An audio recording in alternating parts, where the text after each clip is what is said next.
மைக்கேம் நேயர்களுக்கு வணக்கம். வணக்கம் சார். வணக்கம். சார் இன்னைக்கு காலையில சட்டசபையில காது குத்தும் விழா நடந்துச்சு. ம். அதாவது திமுக அரசோட இடைக்கால பட்ஜெட் இன்னைக்கு தாக்கல் பண்ணாங்க. அத வந்து எதிர்க்கட்சியான அதிமுக வந்து காது குத்தும் விழா அப்படின்ட்டு விமர்சனம் பண்ணாங்க. எப்படி போச்சு? பட்ஜெட்ல என்னென்னலாம் சொல்லியிருக்காங்க? நல்லா தான் குத்திக்கிறாங்க. அவங்க சொன்ன மாரி காது குத்துற வேல தான் பண்ணிக்கிறாங்க. அதுக்கு இவ்வளோ ஒதுக்குறேன், இவ்வளோ தான். மகளிர் அந்த உரிமை தொகைக்கு ரூ. 6,500 கோடி செலவுன்னு அன்னைக்கு முதல்வர் சொல்றாரு. இன்னைக்கு 10,000 சில்லற கோடின்னு இன்னைக்கு இவரு சொல்றாரு. ம். அதே மாரி இந்த உணவு பதப்படுத்துதல் சம்மந்தமா அதில ஒரு ரூ. 17,000 கோடி அத ஒதுக்கியிருக்காங்க. அதெல்லாம் பார்த்தீங்கன்னா, எதுக்குன்னு கேட்டா, உணவுப் பொருட்களை பாதுகாக்க, அந்த விளைபொருட்களை பாதுகாப்பது, பதப்படுத்துதல், குளிர்சாதன கிடங்குகள் ம். இந்த மாதிரிலாம் பண்ணணும் அப்படின்னு. இதில் 2 விஷயம். ஒண்ணு 3 வேளாண் சட்டங்கள் கொண்டு வந்தாங்க சென்ட்ரல் கவர்மெண்ட். அதில் மெயின் கான்செப்டே இதுதான். உணவுப் பொருட்களை, விவசாய பொருட்களை பாதுகாத்து வச்சு, பதப்படுத்தி, நீண்ட காலத்துக்கு வச்சு அதை ரேட்டு ஏற இறங்கும்ல, அதை மெயின்டைன் பண்ணுறதுக்கு இந்த மாதிரி பல திட்டம் கொண்டு வந்தாங்க. பெரிய எதிர்ப்பில் அவங்க விட்டுட்டாங்க. இவங்க அதையே கொண்டு வந்து பழைய மொந்தையில் புதிய கல்னு இதுன்றாங்க. இன்னொன்று, இந்த உணவுப் பொருட்கள் வந்து விலை, இந்த கொள்முதலில் இந்த அரிசிலாம் தேங்கி நெல் பயிர்லாம் நாசமாக போச்சுல்ல, கொள்முதல் நிலையங்களை அதிகம் திறக்கிறது இந்த மாதிரிலாம் சொல்கிறாங்க. இங்கே கொள்முதல் நிலையங்கள் திறக்கிறதுலாம் நீங்கள் இப்போ என்ன பண்ணீங்க? இப்போ மழை பெஞ்சுது என்ன பண்ணீங்க? முழுசும் இல்லாமல் போயிடுச்சு. மழை பயிரில் நாசமாக. ஏன் கொள்முதல் நிலையங்களை அதிகம் திறக்கல? இப்போ இந்த இதில் வந்து இந்த கதைலாம் சொல்கிறாங்க. இதுக்கு முன்னாடியே இதே மாதிரி நிதி ஒதுக்கியிருப்பாங்க. இப்போ செக் பண்ணி பார்த்தா தெரியும். இப்போ இவர்கள் லட்சணம் இதுதான்றது. இந்த மாதிரி பல விஷயங்களில் காது குத்துற வேலை. இதில் வந்து ஜிஎஸ்டியில் 9,500 கோடி ரூபா வருவாய் இழப்பு. ஆமாம், நீங்கள் எல்லாம் போய் ஒத்துக்கிட்டது தானே அது.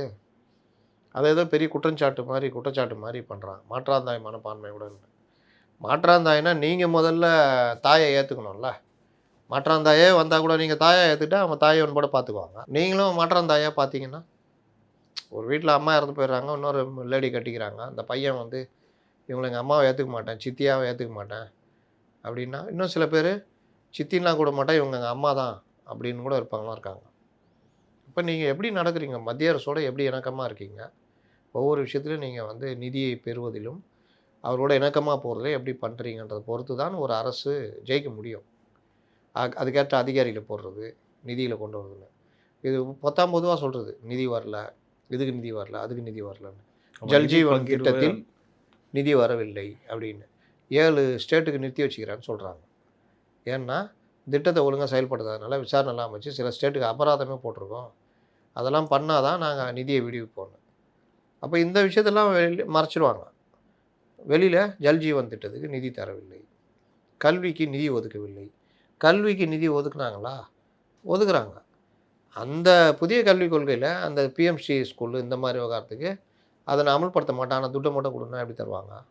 உடனே இந்த மாதிரி நெருக்குறாங்க அப்படின்றது. எதை எடுத்தாலும் அதில் ஒரு உண்மையே இல்லாமல் பண்ணுறது தான் அது. அதை தான் இவங்க அதிமுக காது குத்து அப்படின்றாங்க. காலையில் ஒரு நண்பர் அந்த இது அனுப்பிச்சிருந்தார்.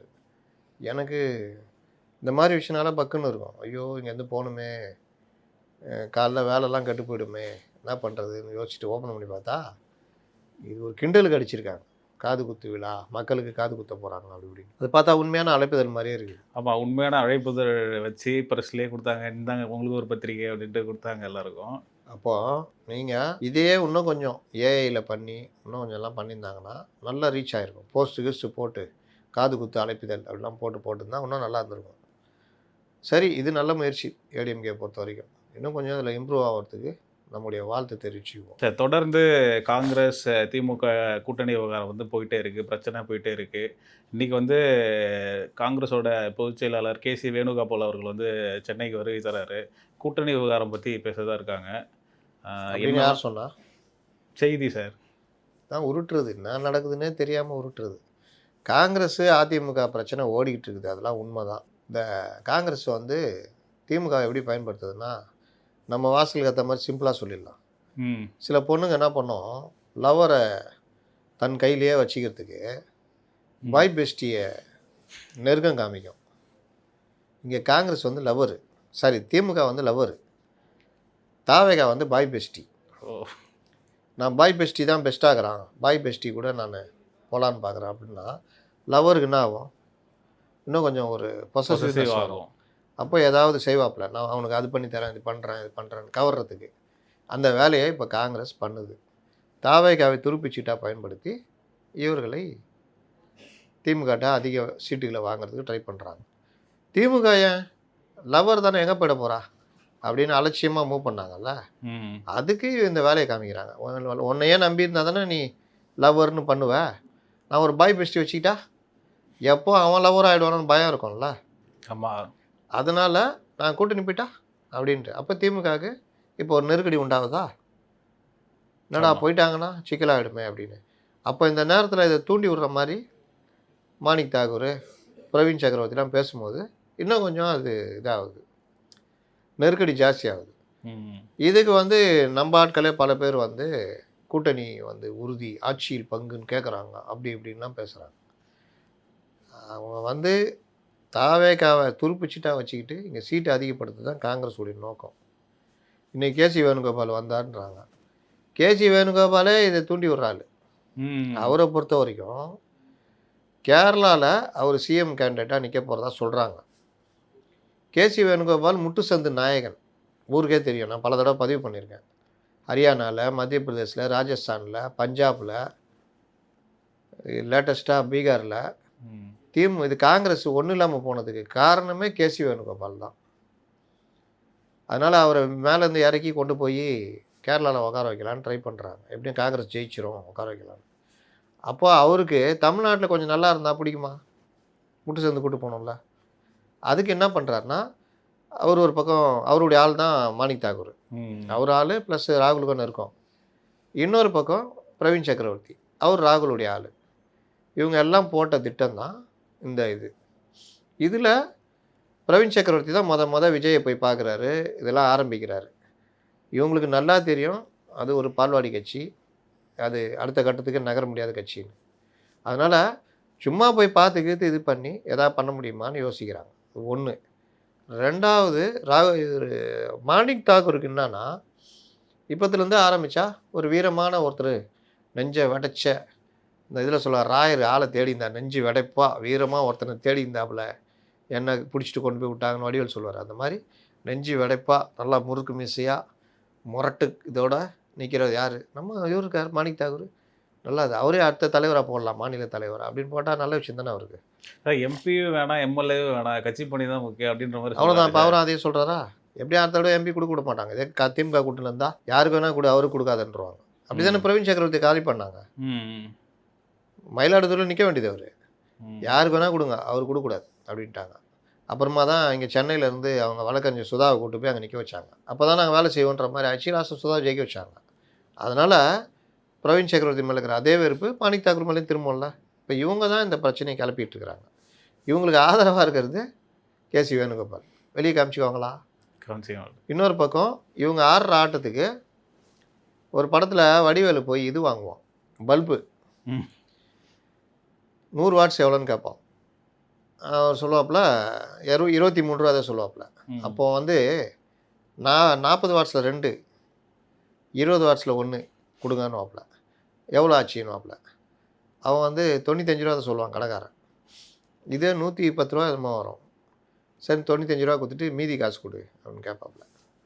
அப்போ அவன் பிடிச்சிக்குவான். என்ன நினச்சினுக்கிற? 100 வாட்ஸ் வந்து 25 ரூபா தான் சொல்லுவாங்க. இது 20 வாட்ஸு ஒரு இது வந்து 100 ரூபா கிட்ட சொல்லுவாப்புல. ஏய் 100 வாட்ஸு 23 ரூபா, இது மொத்தமே 90 வாட்ஸ் தான் வருது அப்படின்ட்டு சண்டை போடுவாப்புல வடிவேலு. உடனே அவன் சட்டையை பிடிச்சிடுவான். இவர் அந்த பல்பெலாம் தூக்கின்னு போக பார்ப்பாரு, சட்டையை பிடிச்சிடுவான். பிடிச்ச உடனே அவங்க மாமனார் அப்படியே வருவாப்புல. என்னப்பா தாக்குறாரு? நீயே மாமா நீயே கதை கேள் மாமான்னு வடிவேல் சொல்லுவாப்புல. என்னன்னாப்புல, நான் 100 வாட்ஸ் எவ்வளோன்னு கேட்டேன், 23 ரூபான்னாரு. நான் 2 40 வாட்ஸும் ஒரு 20 வாட்ஸும் கேட்டேன், 110 ரூபான்றார். இப்போ என்ன கதை இது, கேள் மாமா அப்படின்ட்டு அந்த கேப்பில் அவர் வடிவேலு இதை தூக்கின்னு ஓடிடுவாப்புல. கடைக்காரர் ஏன்னு விட்ருவான். உடனே இவர் பார்ப்பார், நல்லா இருக்க மாப்பிள்ளை, நல்லா யோசிக்கிறானே அப்படின்ட்டு இவர் கைக்குட்டி எடுத்து போட்டு, எனக்கும் அதே மாதிரி 2 இது கொடுங்க அப்படின்னு வாப்பில். அவன் பலாருன்னு ஒன்று வைப்பான் கடைக்காரன். இவங்க நம்ம ராகுல் காந்தி மேலிட பார்வை வர்றவங்களாம், நல்லா இருக்க மாணிக் தாகூர் கேட்குறது, இவங்க கேட்குறது, நமக்கும் ஏதாவது யோசிங்க அப்படின்ற மாதிரி தான் இன்றைக்கி மூவ் பண்ணிகிட்ருக்காங்க. வெளியில் பார்த்தா கூட்டணி பேச்சுவார்த்தைன்னு. ஆனால் உள்ளுக்குள்ளே இவங்க பேசுறதை அவங்க ஆதரிக்கிறாங்க. ம். இவங்க வந்து என்ன சொல்கிறாங்க, இந்த மாதிரி இவர் இப்படி பேசலாமா அப்படி பேசலாமான்னு. ஆமாம் அது பேசக்கூடாது அப்படின்ட்டு நீ பேசு, பேசுனா தான் வேலையாகும்ன்ட்டு பேச விட்றாங்க. அதனால தான் கிரிஸ் ஜோர்டங்கரோ இல்லை செல்வ பிறந்தகை எதுவும் பண்ண முடியல. இன்றைக்கி என்ன சொன்னீங்க நீங்கள், வேணுகோபால் வந்துக்கிறாரு பேச்சுவார்த்தைன்னு. அவருன்னு அதுக்காக வந்தார். அவர் வேறு கட்சி நிகழ்ச்சிக்குது வந்துட்டு போகிறாரு. அவர் 2 மராத்தான் இருக்குது பாண்டிச்சேரியிலையும் தமிழ்நாட்டிலையும். அப்புறம் அந்த மாவட்ட தலைவர்கள் கூட்டம் நடக்க போகுது. அதில் உட்காந்து கருத்து கேட்டு அதில் எல்லாம் என்ன சொல்லுவான், மானம் மரியாதை சுயமரியாதை வேணும் அப்படி இப்படின்னுவான். அதெல்லாம் இருந்தால் நான் ஏன் காங்கிரஸில் இருக்க போகிறேன்னு அவர் திருப்பி கேட்டுருவாப்புல. ஏன்னா காங்கிரஸில் இருக்கிறதுக்கு இதெல்லாம் தேவையா, நம்ம அந்த மாதிரிலாம் கிடையவே கிடையாது. அப்போ நீ என்ன புதுசு புதுசாக கேட்குற அப்படின்னு.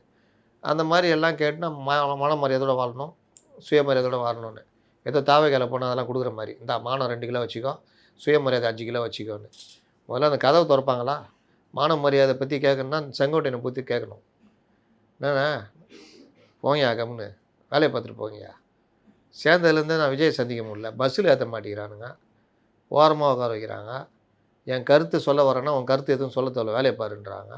இதில் மான மரியாதை சுயமரியாதை பற்றி கேட்குறேன், அதுக்கு ஒழுங்காக திமுக கம்முன்னு கூட்டணியில் இருங்கன்னு. அந்த மாதிரி இன்றைக்கி கூட்டத்தில் பேசுவாங்க கேசி வேணுகோபால்கிட்ட, அந்த கூட்டத்தில் பேசுவாங்கன்னு வச்சிங்களேன். இவர்கள் அந்த ஐடியா இல்லை. இவர்களை பொறுத்த வரைக்கும் துருப்பு சீட்டாக பயன்படுத்தி சீட்டை அதிகப்படுத்திக்கணும்.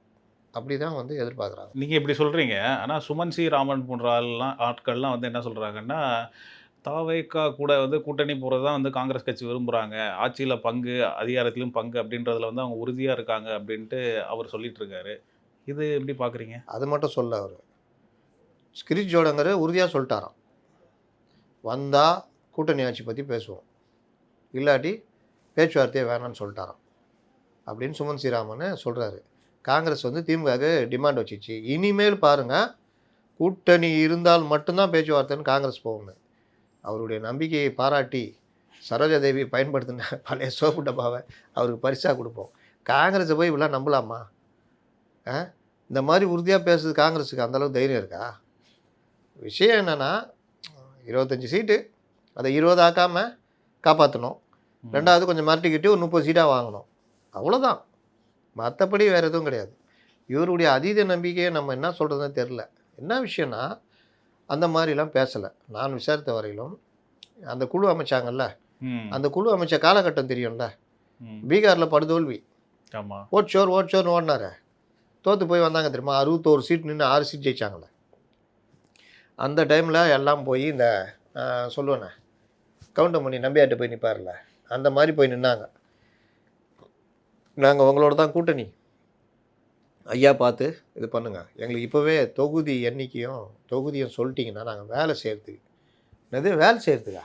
இல்லைங்க தொகுதியில் போய் அப்படி இப்படி எதாவது பார்த்துட்டு, ஓ இதுதான் நம்ம தொகுதியான்னு எதாவது பண்ணிகிட்டு இருப்போம், பார்ப்போம் அப்படின்ட்டாங்க திமுக. எவ்வளோ நாள் ஆச்சு? சோழங்கரை சொன்னார்ல, 70 நாள் ஆச்சு நாங்கள் லவ் லெட்ரு கொடுத்து, இன்றைக்கும் ஒரு பதில் வரமாட்டேங்குது அப்படின்னு சொன்னார். அந்த அலட்சியம் இருந்ததுல்ல, அந்த அலட்சியம் எப்போ உடையுதுன்னா, இவர் விஜய் தாவேக்கார இது நான் என்டிஏ கூட கூட்டணி இல்லைன்னு முடிவு பண்ணி தனியாக நிற்கிறேன்னொன்னா அந்த அலட்சியம் உடையுது. அப்போ உண்மையிலேயே கவுண்டமணிக்கு வேலை கிடைக்குது நல்ல கம்பெனியில். போயா அவன் கம்பெனி யூனிஃபார்ம் ஆனால் மறுபடியும் ஏய் என்ன வந்துட்டு போகிறேன். ஆமாம் நீ என்ன அவ்வளோ பந்தா பண்ணுற, அங்கே பார் ரெடியாகிறாப்புல புஷி எல்லாம் அரசியல் கற்றறிந்த மேதைகள் கூப்பிட்டுக்கிறாங்க, நீ என்ன அப்படின்னு. அப்போது இவங்களுக்கு ஒரு பயம் வருது, ஒருவேளை போயிடுவாங்களோ அப்படின்னு. இந்த இதை தான் காங்கிரஸ் மெயின்டைன் பண்ணுது. இதை மெயின்டைன் பண்ணால் சும்மா பண்ணால் நடக்குமா? இல்லை கிரிஸ் ஜோர்டங்கரோ செல்வ பிறந்தகை பேச முடியுமா? அப்போ இவங்க சம்மந்தம் இல்லாத வேறு யாராவது பேசணும். அப்படி பேசினா தானே இவங்க என்னப்பா தோனி கூட தினமலரை போட்டிருக்காங்க, கண்டித்தார் கூப்பிட்டு. என்ன கண்டிக்கிறது? கண்டிச்சா அவங்களும் சொல்லுவாங்க, ஆமாம் தலைவர் எனக்கே அடங்க மாட்டேங்கிறாப்புல, கேட்டால் ஐசிசி மெம்பருன்றாரு, ஏஐசிசி மெம்பருன்றாரு, நீ யார் என்னை கேட்குறதுக்குன்றாரு. ஏன்னா நான் மாணிக் தாக்கர் ஒன்றும் பண்ண முடியாது. ஆல் இண்டியா காங்கிரஸ் கமிட்டி மெம்பரை ஸ்டேட் போர்டில் இருக்கிறவங்க யாரும் ஒன்றும் பண்ண முடியாது. என்னப்பா அப்படி பண்ணுறீங்களேன்னு தான் நான் கேட்கலாம், வேறு எதுவும் பண்ண முடியாது. அதுவும் இல்லாமல் அவர் கொறடா 100 எம்பி இருக்காங்களே, அது கொறடானா ராகுல் காந்திக்கு அடுத்த இடம். என்ன பண்ண முடியும்? கேள்வியே கேட்க அதிகபட்சமாக உடனே சொல்லலாம், ஏன்பா நியாயமா உனக்கு எந்த ஸ்டேட் கொடுத்துக்குறாங்க, ஆந்திரா, அங்கே போய் தகராறை வச்சுக்கேன்பா, இங்கே வந்து எங்களை போட்டு நிம்மதி கெடுக்கிறிய, இப்படி வேணால் கேட்டுக்கலாம். மற்றபடி மாணிக்க தாகூரை ஒன்றும் பண்ண முடியாது. இந்த ஏர்போர்ட்டில் கூட மாணிக்கம் தாகூர்கிட்ட கேட்டாங்க, உங்களுக்கும் செல்வப்பிரதை அவர்களுக்கும் கருத்து மோதல் போயிட்டுருக்கு அப்படின்னு கேட்டாங்க. அண்ணன் தம்பிகளுக்குள்ள 1000 இருக்கும். அது எங்களுக்குள்ளேயே நாங்கள் சரி பண்ணிப்போம் அப்படின்ற மாதிரி தான் சொன்னார் அவர். உன் வேலையை பாருவே, நாங்களே எங்கள் சித்தப்பா சொல்லி தான் பேசினுக்கிறோம், நீ வந்து புதுசாக கேட்டுனுக்குற அப்படின்வாப்புல. இந்த அண்ணன் தம்பி விடுங்க. ராகுல் காந்தினா கியா அச்சா கபர்தார், ஆ அச்சா அச்சா ஓகே, இன்னும் என்ன பண்ண போகிற, இன்னும் நல்லா கிண்டி விட போகிறேன், கிண்டு கிண்டு, நாங்கள் அங்கே பார்த்துக்குறோம். நான் ஜோடங்கர் சார், மாணிக் தாகூர் ஒரே தொல்லை கொடுக்குறார் சார், ஒன்றும் முடியல. அச்சா அச்சா நான் பேசுகிறேன், நீ பேசினேரு. மறுபடியும் கியா பிரவீன் சக்கரவர்த்தி, நானும் இந்த பேசினுக்கிறேன், அப்படியே அப்படியே ஓட்டினேரு. அப்போ தான் அவங்க இறங்கி வருவாங்க. இவர் இங்கேருந்து ஸ்டாலின், கியா ராகுல் brother bro, what's bro, it's very wrong bro மாப்பிள்ள. கியா ப்ரோ, பிரவீன் ப்ரோ, இருக்கட்டும் ப்ரோ, என்ன ப்ரோ, இல்லை ப்ரோ, அந்த ப்ரோ கிட்ட அந்த ப்ரோ பேசுகிறார் ப்ரோ. கிடக்குறான். பீகாரில் பார்த்தீங்களா எப்படி முட்டு சந்து கூட்டு போனாப்புல. நான் பார்த்துக்கிறேன், நீங்கள் அந்த 40 சீட்டு மட்டும் ப்ரோ, லைன் கட் ஆகிடுச்சு ப்ரோ, ஹலோ ஹலோ, என்னடா 40 சீட்டுன்னு லைட் கட் ஆகிடுச்சுன்றாப்புல. இப்படி தான் போகும். அடுத்து என்ன பண்ணுவாப்புல, இதை எப்படியே காமிச்சிக்கிட்டு 22 என்னப்பா சொல்லிட்டேன் நான், நீ திடீர்னு பாய் பெஸ்டின்ற, உன்னை எவ்வளோ வருஷமாக காதலிக்கிறேன் நான் அப்படின்ட்டு பேசி, என்ன வேணும் உனக்கு, 30 சீட்டு கொடு, ரைட்டு, ஒரு ராஜ்யசபா எம்பி, ரைட்டு, வேறு என்ன தெரியாதா அவங்களுக்கு, காலைல எம்சி வேஷ்டி செட்லாம் கட்டி எல்லாம் அதெல்லாம் நாங்கள் பண்ணிக்கிறோம், உங்களை சேர்த்துக்கிட்டா வேறு என்ன பண்ணுறது, அதான் பண்ணுவோம், பார்த்துக்குறோம். இப்போ இப்படி தான் இது போய்கிட்டு இருக்குது.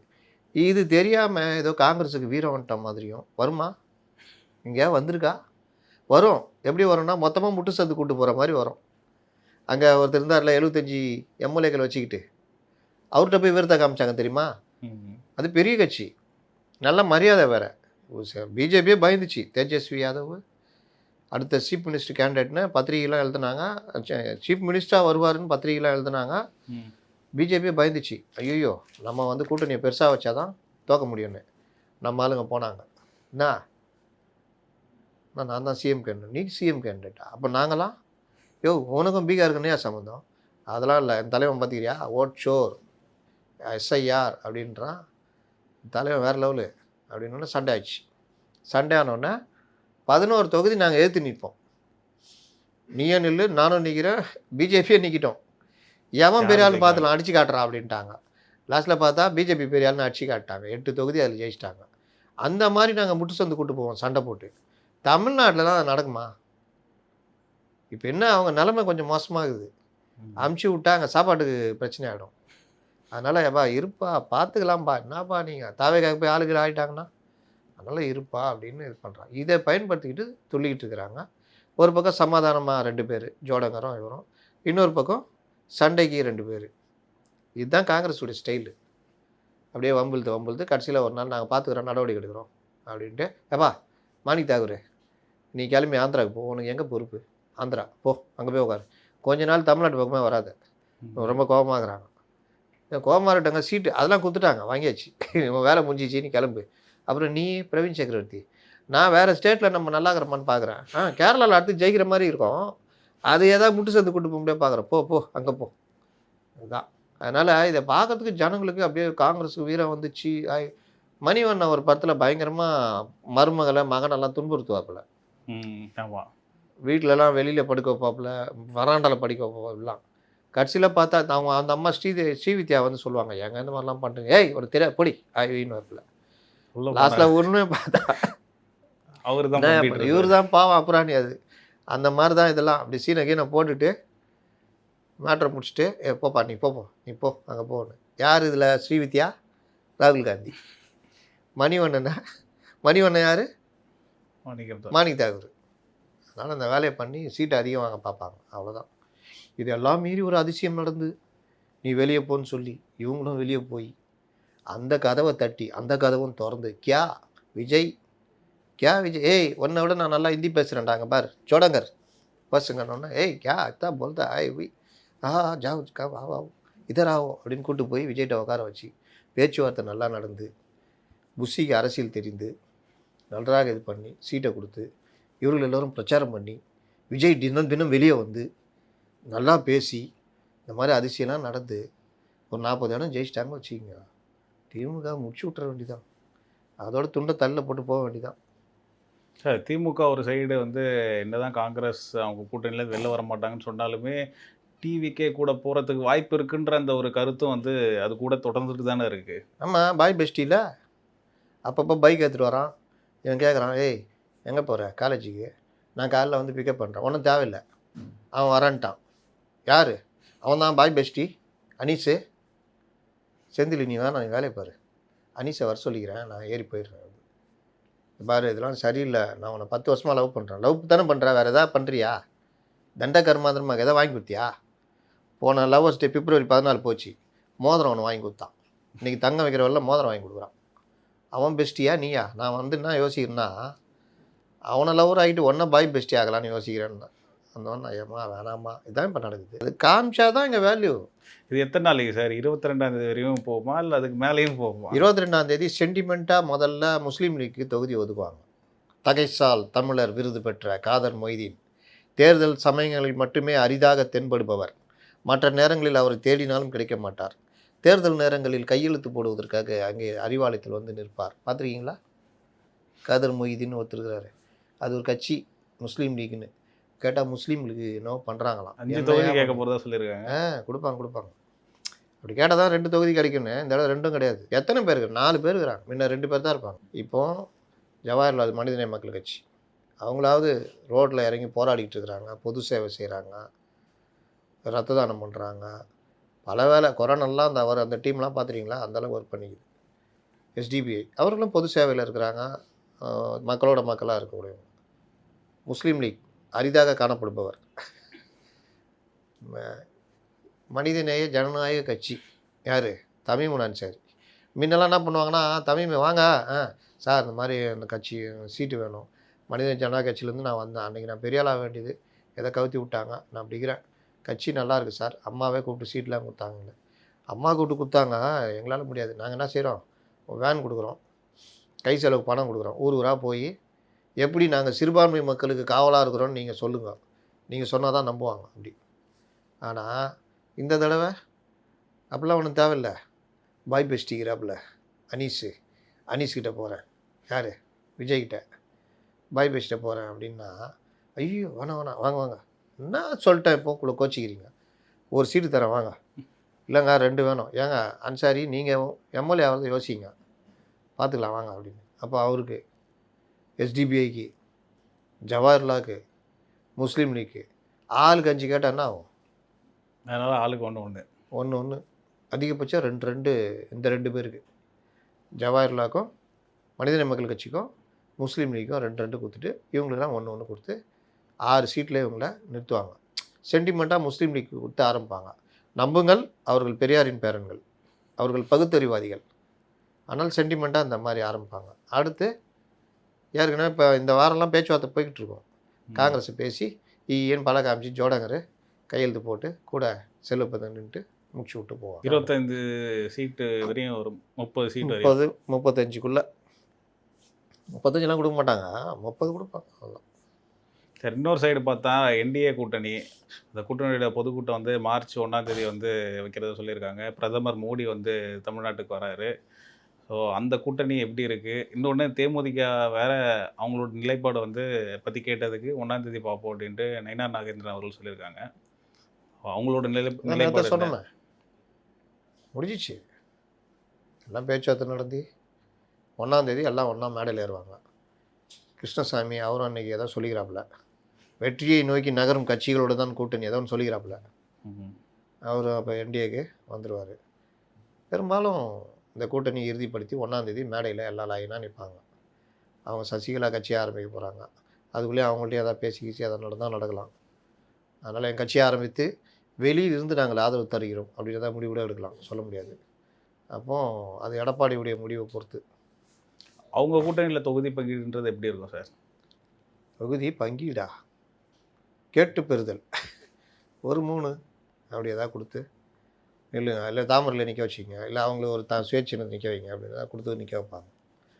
அப்படி இல்லைன்னா வெளியில் இருந்து ஆதரவு கொடுத்துட்டு போக சொல்லுங்கன்னுவாங்க. தேமுதிகக்கு சார்?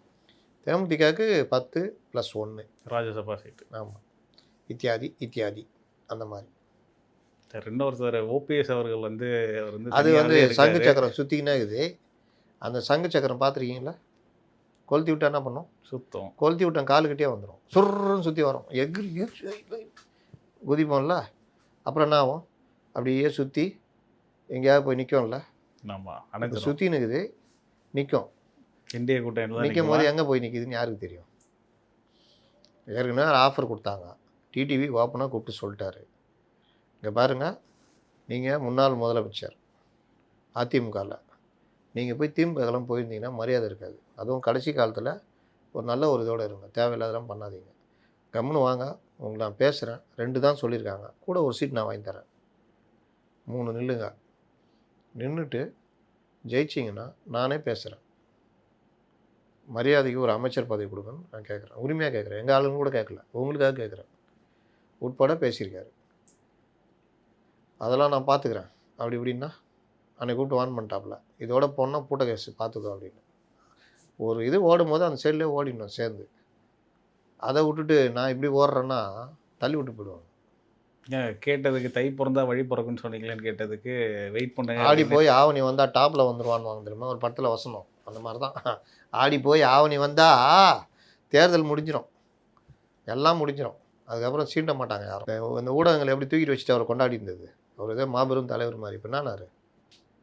அட்ரஸே இல்லாமல். அதனால் யாரையா பிடிச்சி பேசி ஈசி இதுக்குள்ளே வந்தால் தான் உண்டு, வேலை ஆகும், இல்லாட்டி நடக்காது. இறுதியாக சுவாரஸ்யமிக்க தாவேகா பற்றி பேசுவோமா? என்ன பண்ணுறாங்க தாவேகா? சார் இந்த விருப்ப மனு வந்து விநியோகம் பண்ணாங்க, முந்தி அடிச்சுட்டு வாங்கிட்டு போனாங்க, அதெல்லாம் திருப்பி யாராவது கொடுத்தாங்களா? அதை பற்றி எதுவுமே செய்தி வரலையே. அதான் சுண்டல் விற்கிற மாதிரி கொடுத்தாங்கல்ல, 100 ரூபா, ஏய் வாங்கிக்க, அது மத்தியானத்துக்கு மேலே வாங்கிக்க, இந்த ஐயா 100 ரூபா, ஏய் வைடா பாக்கெட்டில், இந்த அப்படி எவ்வளோ 5 கொடு, ஓசியா இன்னும் 5 கொடு அப்படின்ட்டு எல்லாம் 5, 10. இதில் வேறு பத்திரிக்கைலாம் பெருமையாக 1 லட்சம் போய்க்குது. 1 லட்சம் போய் என்ன பண்ண போகிறீங்க? 1 லட்சம் போய் 1 லட்சம் பேரும் வந்து விருப்பம் மனு கட்டுவானா? பைத்தியமா என்ன அவனுக்கு? எதை கொடுத்தே வாங்கிட்டு போயிட்டாங்க, அவ்வளோதான். 100 ரூபாய்க்கு வாங்கினேன்னா ஜனநாயகன் படத்தில் டிக்கெட் வேலை அதே வேலைக்கு தருவோம், அதே வேலைக்கா பரவாயில்லையா, தலைவர் இப்போலாம் திருந்திட்டாருப்பா அப்படின்னு வாங்கிட்டு அவன் வேலையை பார்த்து போயிட்டான். விருப்பம் மனு யார் போடுவா? எம்எல்ஏ நிற்கிற ஆசைப்படுறவன் போடுவான். நீங்கள் கேட்குற ரேட்டை பார்த்தா கட்சிக்காரனே போட முடியாது போலியா? அவனை யாராவது ஆளை பிடிச்சிட்டு வந்தால் தான் உண்டு. தலைவரை விருப்பம் பண்ண வரியா, தலைவரை வரியா, நான் வரேன், வரம்பா, திமுக போனால் அதிமுக போனால் சேர்க்க மாட்டேன்ட்டானுங்க, நான் ஒரு ஆளாக ஆகணும், வா இந்த தலைவர் இருக்கிறாரு, கேட்குறத கட்டு, சீட்டு வாங்கிக்கோ, இதுதான் இந்த ஆள் பிடிக்கிற வேலை. இந்த மாதிரி கட்சியிலேயே இருக்கிற மாவட்ட செயலாளர்கள், நிர்வாகிகளே பணம் கட்டி வாங்க முடியாத நிலமை. எத்தனை பேர் கொடுத்தாங்கன்னு அதை கணக்கு கொடுத்தாங்களா? இல்லை, விருப்பம் மனு இத்தனை வந்திருக்கு, எதாவது கணக்கு கொடுத்தாங்களா? போனது தான் கணக்கு கொடுத்தாங்க, இவ்வளோ மணி நேரத்தில் இவ்வளோ செயலாச்சு அப்படின்ட்டு. அது ஒரு பரபரப்பு சம்பவம், டிக்கெட் விற்கிற மாதிரி. நான் கேட்குறது, படம் ஓடிச்சா, எவ்வளோ கலா கட்டிக்குது படம் சொன்னாங்களான்னு கேட்குறேன். அதை பற்றி எதுவும் பாக்ஸ் தகவல் ஆஃபீஸ் ஹிட்டா அதுன்னு? ஏன்னா சொல்ல முடியாது. 2000 பேர் கூட வந்து கட்ட மாட்டான் திரும்பி. அப்போ இவ்வளோ விருப்ப மனு பெறப்பட்டது, அவர்களை நேர்காணல் அழைச்சோம். இப்போ 2000 பேரும் 100 தொகுதி தான் கட்டியிருக்கானா, மீதி 134 தொகுதி அவன் கட்டுவான். திமுக எடுத்திங்கன்னா எல்லா தொகுதிக்கும் அவன் கட்டிகிட்டு இருப்பான். அதிமுகத்துலையும் அதே மாதிரி இருக்கும். உங்கள் கட்சியில் அப்படி இருக்குமா? இது ஒன்று இருக்குது. இன்னொன்று சொல்லுவாங்க, 10,000 ரூபா கட்டினா விஜயை நேர்காணல் பண்ணுவார்னா அது கட்டிடுவாங்க கொஞ்சம் பேர். புரட்டி போட்டு கட்டி, தலைவரை உன்னை பார்க்கறதுக்காக நான் கட்டிட்டு வந்தேன். ஜெயலலிதாவுக்கு ஒருத்தர் அப்படி தான் சொல்லியிருக்காப்புல, அம்மா அவங்கள பார்க்கறதுக்காக நான் விருப்பம் பண்ண கட்டேன், மற்றபடி எனக்கு சீட்லாம் ஒன்றும் ஐடியா இல்லைம்மா, அம்மாவை பார்த்து நேர்காணல்னா அப்படின்னு. போன உடனே கூப்பிட்டு அனுப்புகிறாங்க. அப்புறமா என்ன உனக்கு சீட்டு கொடுத்துறாங்க, அம்மா நில்லுன்னு. உண்மையாக நடந்தது. இந்த மாதிரிலாம் அந்த இங்கே நடக்குமா? தலைவர் உட்காந்து பார்த்துக்கினே இருப்பார், இவனா பேசினே இருப்பான், அவர் பார்த்துக்கினே இருப்பார். பேசி முடிச்சுட்டு அவனே எழுந்துச்சி போக வேண்டியதான். இப்போது தலைவர்கிட்ட பேசணுமா, இல்லை அங்கே ஏதாவது தலைவர் மாதிரியே பொம்மை செல்லுலாய்டில் ஏதாவது செஞ்சு வச்சுருந்தாங்களா அப்படின்னு கூட சந்தேகம் வந்துடும். ஏன்னா நம்மளால் இப்படி தான் பார்த்துட்டு இருப்பார், அவ்வளோதான். அப்போது விருப்பம் மனுன்றது ஒரு காமெடி பீஸாக மாறிட்டு வருது. இன்னொரு காமெடி நடந்தது தெரியுமா மேடையில்? ஆமாம் சார், இந்த மேடையில் ராஜ்மோகன் அவர்கள் பேசிகிட்டு இருக்கும்போது கீழே ஒரு பெண்மணி வந்து ஓடி போய் மேடை ஏறினது, அதெல்லாம் பார்த்தோம். அந்த மாதிரி வேறு கட்சியில் நடக்குமா? இப்போ திமுகவில் ஒருத்தர் மேடையில் பேசிகிட்டு இருக்காரு, ஒரு முன்னணி தலைவர் ராஜீவ்காந்தின்னு வச்சிங்களேன், பேசிகிட்டு இருக்காரு. யாராவது ஒருத்தவங்க பப்ளிக் மேடை ஏறினோன்னே அப்படியே நவுந்து அப்படின்னுக்கிட்டு பேசுமா அப்படின்னு விடுவாங்களா? இல்லை அதிமுக மேடையில் யாராவது பேசிகிட்டு இருக்கிறாங்க, வந்தோடனே நவுந்து நின்றுட்டு பேசுமா விடுவாங்களா? இது என்ன பைத்தியக்காரத்தனம்? நேற்று அந்த அம்மா வச்சு செஞ்சு விட்டுச்சா? அவங்க வீட்டு பிரச்சனை பேசினுக்குது. நான் ரொம்ப அநியாயம் நடக்குதுன்னா ராஜ்மோகன் ரொம்ப சந்தோஷம். பரவாயில்லப்பா, நாட்டை பற்றி திமுக பற்றி நல்லா அட்டாக் பண்ணி பேசுகிறாங்க. என்ன ஆனாலும் விட மாட்டேன், நல்லா பேசுகிறாங்க. நீதி கிடைக்க வேண்டும். ஆகா, நம்ம ஆளுங்கிட்ட பேசாத பாருடாப்பா, டேய் பாரு, பப்ளிக் என்ன மாதிரி பேசுகிறாங்க பாரு, நீதி வேணுன்றாங்க. எனக்கு இழைக்கப்பட்டது அநீதி, என்னடா எனக்குன்றாங்க. சரி, எல்லா குடிமக்களும் இவங்களும் ஒரு ஆள் போல, விடமாட்டேன், முடிவுரை எழுதுவேன். ஆகா, டேய் நோட் பண்ணிங்கப்பா, நோட் பண்ணிங்கண்ணா. எங்கள் மாமியாரை விட மாட்டேன். மாமியாரா? கணவரை விட மாட்டேன், அந்த பார் தாலி அப்படின்ட்டாங்க. ஐயோ ஏம்மா என்ன அது? நான் கோல்டு மெடலிஸ்ட், நான் வந்து அது வீட்டு பிரச்சனையா? ஏய் என்ன இது? தொடவும் முடியாது லேடி. ஐயோ ஐயோ ஐயோ ஐயோன்றாப்புல. அப்புறமா ஒரு அம்மா எஸ்ஐ வந்து, ஏம்மா வாமா வாமா. இல்லை விடமாட்டேன் வீட்டுக்காரனை, வா நாங்கள் பார்த்துக்குறோம், வா கீழே வா கீழே வா கூட்டு. என்னடா இது, எனக்குன்னே வந்து வாசிப்பீங்களா, என்னடா இது அப்படின்னு முடிக்கிறாப்புல. இனிமேல் எவனா மேடை ஏற்றுவாங்களா? இது தேவையா இது? ஏன்னா தாவேக்கால பேசிகிட்டு இருக்க, மேடையில் வெளில பேசிகிட்டு இருக்க ஆள் அவரும் ஒருத்தர். தாவேக்கா இருக்கு ஒழுங்காக பேசிகிட்டு இருக்காரு. இப்போ தான் பாராட்டி போட்டிருந்தேன், நல்லா பாயிண்ட்டாக பேசுகிறாரு. இப்போ பார்த்தா பேசுறியா போப்பா போமா அப்படின்னு சொல்ல வேண்டியதானே, வந்தோடனே நிறுத்திக்கிட்டு நீ பேசுன்ட்டாரான். அந்த ட்ரம்புக்கு சொல்கிறேன், இஸ்ரேலுக்கு சொல்கிறேன்னு ஏதோ உலக அரசியல்லாம் பேச போகிறாங்கன்னு பார்த்தா, வீட்டுக்காரனை கொன்று வந்து வீட்டுக்காரனா சேர்ந்து வாழலை, இந்தா தாலி அப்படின்து. இந்த மாதிரி காமெடியாக போச்சு. பால்வாடி கட்சியில் ஒரு காமெடி நடந்துருக்குது. இதுதான் இன்றைய நிலவை. மீதி விஷயங்களை நாளைக்கு பேசுவோம். மீண்டும் ஒரு நேர்காணலை சந்திப்போம் சார். நன்றி சார்.